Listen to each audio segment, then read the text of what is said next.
बोलो सच्चे दरबार की जय। तो ये माँ शक्तिपीठ में से एक शक्तिपीठ है। विंध्यवासिनी नाम से प्रसिद्ध है ये माँ।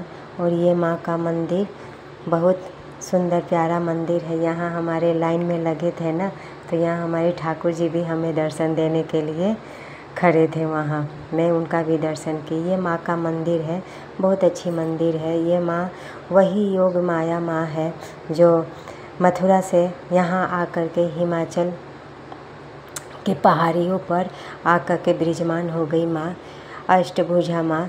यही माँ यहाँ आकर के सबका कल्याण कर रही है। ये माँ का मंदिर गुफा में माँ स्थित है। और यहाँ ये हवन, बहुत बड़ा हवन कुंड है। यहाँ हमेशा हवन कुंड में हवन होते रहता है, चाहे सर्दी नवरात्रि हो या चाहे गर्मी वाली नवरात्रि, दोनों में यहाँ बहुत भीड़ होती है श्रद्धालुओं के लिए, बहुत भीड़। और यहाँ साइड में यहाँ जिसको जोत वगैरह जलाना होता है वो यहाँ जलाता है जोत। तो मुझे कोई जाने का कोई प्रोग्राम था ही नहीं। अचानक ये है असली माँ का गुफा। वो गुफा है और गुफा के अंदर से हमें जाना पड़ता है माँ का दर्शन करने के लिए।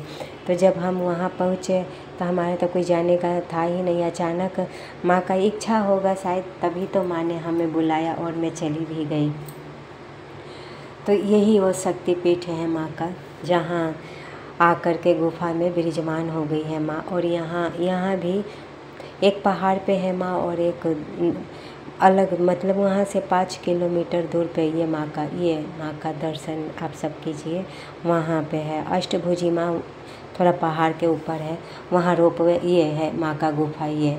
तो यही योग माया देवी माँ यही है योग माया, जो कंस के हाथों से निकल वहाँ से यहाँ विराजमान हुई थी। और ये रोपवे है, तो आप 150 सीढ़ी है, तो आप सीढ़ी से भी जा सकते हैं, रोपवे से भी जा सकते हैं।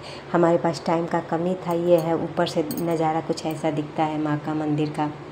तो हम इसीलिए जल्दी में थे, तो रोपवे से ही हम गए और रोपवे से ही हम आए माँ का दर्शन करके। माँ का यहाँ कम भीड़ था, लेकिन असली जो है ना विंध्यवासिनी नाम से प्रसिद्ध माँ, यहाँ पे बहुत ज़्यादा भीड़ था।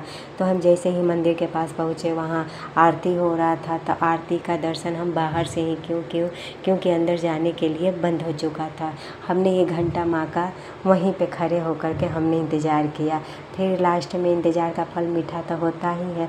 फिर हमने अच्छे से माँ का दर्शन किए अच्छे से। माँ तो माँ ही होती है।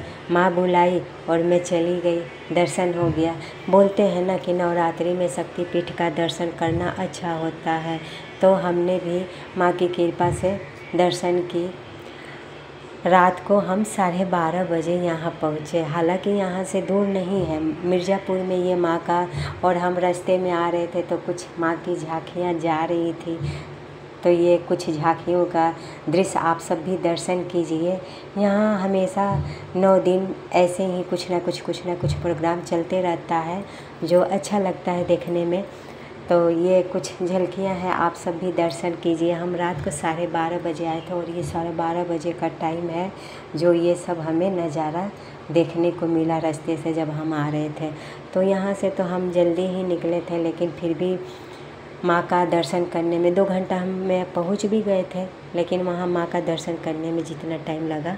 और हम 12:30 बजे आए। 12:30 बजे आकर के मैं बाहर का कुछ नहीं खाती, ऊपर से नवरात्रि भी था। तो मैं जो घर से खाई और चाय पी, पानी पी, वही फिर वापस आकर के 12:30 बजे मैं चाय बनाई, चाय पी और फिर मैं पानी पी। फिर मैं सुबह उठ कर के माँ का लिए पूजा वगैरह सब तैयार करना था, तो सब मैं तैयार भी की पूजा का सुबह।